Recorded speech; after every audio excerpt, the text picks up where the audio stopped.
जिजाऊचा लेख कसा मातीसाठी लढला, भावानी तलवारीनं दुश्मनास लढला, आवळ्याच्या संगतीनं भगवा फडकला, जय शिवराय घोष लगने योग केला.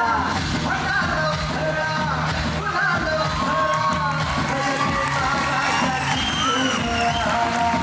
वाजवा चौखडा, आगामी सजवा, मुलुक यो भगव्या मंदिरा.